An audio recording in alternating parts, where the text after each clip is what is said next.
Best player I've played with, I'll name two.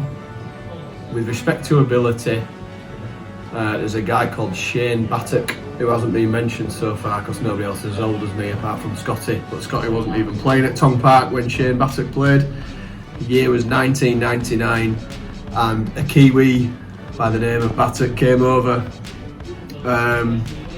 And he came over on the premise of being a fast opening bowler who could bat a little bit, and it soon came out that he was clearly a bit better than that. First game of the season he turned up and Peter Taylor, God rest him, introduced him to the team, came into the changing room at Low Springs and sat himself down in the corner. I'm pretty sure Chris Shep was the captain, and Shane sits himself down. Shep walks over in his real militant fashion and says, "Alright, Shane, how you doing? I'm Chris. Time to get out for a warm up. Crack on." Shane just like really casually leans into his bag, which was pretty much the bag he travelled with because he only came off the plane that morning. Puts out a Sony Walkman, CD Walkman, and two speakers. Presses play, and on comes the Smashing Pumpkins. And for anybody who doesn't know the Smashing Pumpkins, it was a crap band from the 90s. He blares that out. We're all like, who's this guy? And then he lights up a not cigarette before the game, talks down on that. Shep says, what are you doing? I need where can you bat? What number do you bat? And he goes, well, I think bed 8, I had a 9. You're batting 7, end of. Crack on, we need to warm up. So he stubs it out, we go out for a warm up. He's still obviously inebriated from his misdemeanour in the changing room. Shep's like getting really angry. Next thing, lose a toss. Shane's batting 7. I was opening the batting as a 18, 19 year old trying to impress. I got cleaned up early doors, was something like 50 for 5. Shane goes out to bat. 125 not out later. We realised this guy was pretty good. He went on to score, I think, something like 1,100 runs in the season. His reflexes are like I've not seen ever before or ever since in any player. We learned during the season that he played for New Zealand indoor team, which would suggest why he had such great reflexes. He was just absolutely amazing player. Should have played for New Zealand, but for his want and desires with respect to intoxicating substances, so he never made it. And he should have been much better than he was, but what a great player Shane was. So definitely Shane Battock was the best player I've ever played with in terms of ability, but in terms of longevity and Tong Park Esholt years, without a shadow of a doubt, my cricketing idol and the best player I played with is Mick Scott. Everybody said loads about him already. I had the pleasure of fielding slip for him for many a year and watched him seam it one way, seam it the next way, then bowl another ball, and the batsman was just bamboozled by it.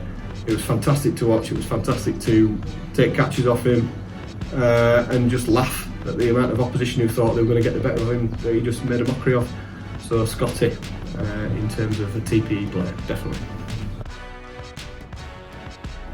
Best performance by a teammate has to be Noddy, Nadeem Hanif at home against Colton, where he took 10 wickets, took every single Colton batsman back to the shed with him. It was an unreal performance. He'd been playing with us for a while since the merger, and everybody knew he had plenty of ability. He was taking fourthers, fifers most weeks. His big bucket hands that made it swing both ways. Colton rocked up, fancied their chances, decent batting lineup, and Noddy just tore through them. I think it was 10 for about 60, so it was quite expensive. But to be frank, it was fantastic. Scotty did a job by not taking a wicket at the other end if I recall. But yeah, just seeing it both ways, absolutely an amazing performance. If I recall, there's only about 9 or 10 instances in first team cricket in Airwolf history where the bowler has taken 10 wickets, so that just gives you a sheer measure of the performance, so it has to be Noddy's 10 for against Colton. Fantastic, mate. Worst fielder.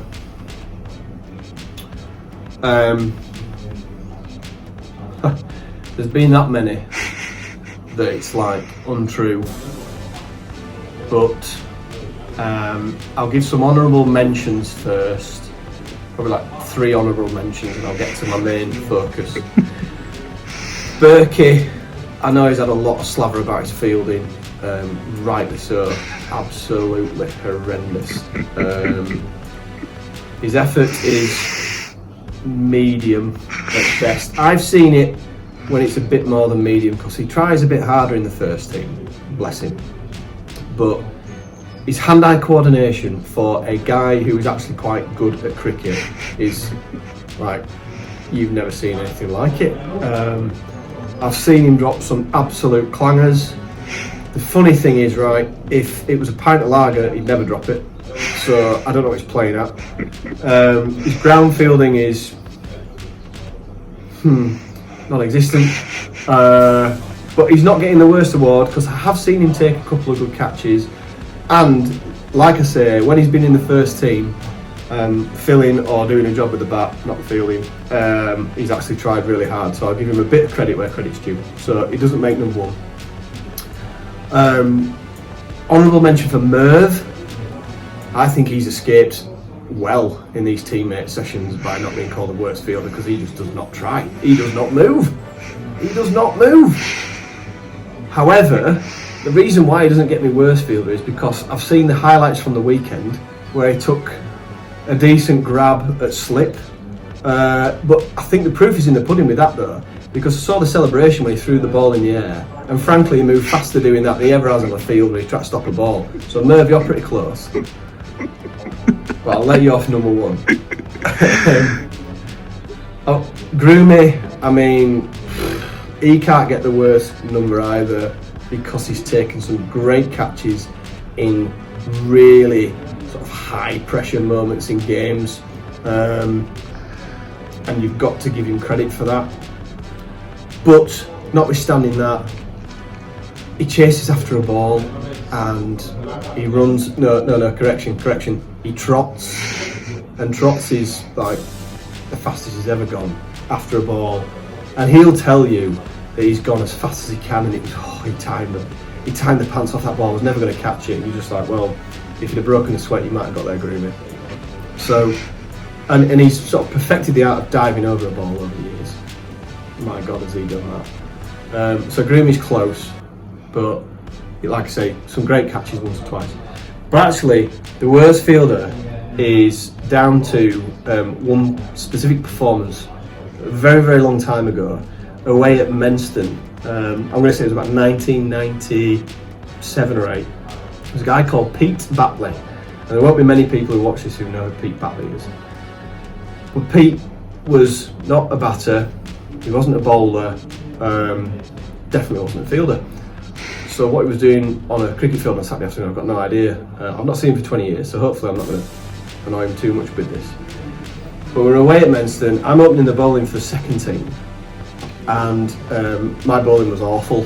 I used to bowl loads down the leg side, and because of that I knew I needed to get a man out on the leg side pretty quickly, including a deep mid-wicket, or rather cow. This guy's coming out to bat. I send Pete out to cow straight away, and fourth ball of the first over, first 3 balls were dots somehow. I look over and just turn to leg side as I'm going to turn up for my run up. I look over to where Pete's supposed to be fielding, I can't see him. I look harder and I realise, this is a true story, he's climbing the tree. Literally climbing the tree at cow corner. So I politely asked him to come down, asked him what he was doing, more words to that effect, and he came back onto the field. So that's my reason for saying he's the worst fielder ever, because he wasn't even on the field when he was supposed to be. But notwithstanding that, the next ball, the guy slugged it to cow and he put it down, it went for 6. So Pete Batley, without a shadow of a doubt, is the worst fielder I've ever seen. And I don't know if he'll ever see this, but he'll probably kill me if he does. But it was awful, Pete. Sorry, mate. Worst banter. Sean and Goldie get a lot of slaver for this, but I just think they're trying their best to uproot the opposition with some terrible chat. But the fact that every now and then it's effective would suggest that it isn't the worst banter. So from my perspective, I'm actually going to pick two guys that maybe were a bit closer to the team that I've played in, and it's the Bradford boy duo of Daniel Groom and James Druce. Horrific slaver, just posh boy nonsense to the batsman sometimes. Drucey, once we were playing down at Tong Park many years ago, I think it was Andy Walker from Bilton, he was a class player, he's given a lot of respect, really good player, back bowler, was on, let's say, 110 not out, might have been 80 not out, whatever, and he clipped one off, probably off stump, through mid-wicket for 6, class shot. Everybody around the table was just like, that's a great shot. Drucey, straight in his ear, that's not batting, that's not batting. And I just thought, Drucey, just pipe down. And all he's ever done is just given slaver in that posh voice of his. Stop it, Drucey. Groomy though, as well, he just gets almost titillated by the fact that people fall out with him and he falls out with them, and if they say one word too many when he's been batting, he has to get his own back. So a batter might go out to bat that he's had a bit of a tete-a-tete with in the first half, and he'll come out with some absolute rubbish like, right chaps, get into this lad because he's not a very good player and we need to tell him so. And the guy will walk out and he'll be straight into him like, okay, ball it on a length because this guy can't play. And he thinks he's like really cutting, and it's just not good at all. So Groomy cut that out as well. He told me to cut it out being friendly, you cut out that horrific banter. So, worst dressed, few honourable mentions. Phil Hiley for his decade of Primark. Enough said. Shocking Phil. Nipper, yeah, not great. Groomy, I know Drucey recently mentioned his BT top that he wore, which was donated to him by Ian Julks. That's the lesson, Groomy, don't take gear off Ian Julks, because he's about to be named as the worst dressed. And yeah, the other thing about Groomy was he used to wear these corduroy shirts that he buttoned up, and then cargo pants, and these grey and green Adidas trainers, which were absolutely horrendous. He liked them, nobody else did. But the worst dressed, without shadow of a doubt, Ian Julks. Groomy's mentioned it before, he has these horrendous shirts, these shorts he used to wear, and then the worst thing, these like wicker loafers. It looked like he just arrived to pick you up in a rickshaw. Absolutely horrendous Julksy, I'll never forget it. Super over. It's not always about just who can smash it. It's about guys who, in the moment, when it's a high pressure situation, can come through. I seem to recall Toddy doing a pretty good job when he was with us for that short stint of coming up good when the chips were down. And he's got some awkward shots, difficult to set a field to. So I'd maybe back Toddy as my number 3. I'll be the non-striker for the first ball, back myself. People have very kindly said I can do it. I'm not convinced the first 2 balls I see go anywhere, but apart from that, I'll go for me. And then I think Faddy has just unbelievable eyes.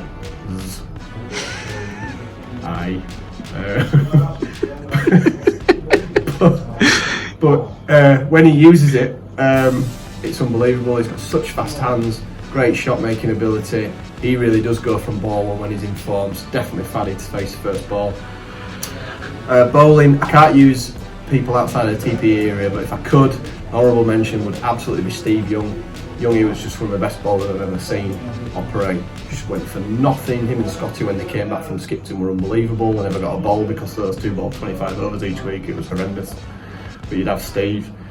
But if it was TPE, I'd have had Scotty from about 10 years ago. So he was, just into his 50th year or 51st year, whatever it was. at that time, but was still more than capable with the ball, and without a shadow of a doubt, Scotty would have done the business and would have taken the points at the time. So definitely Scotty.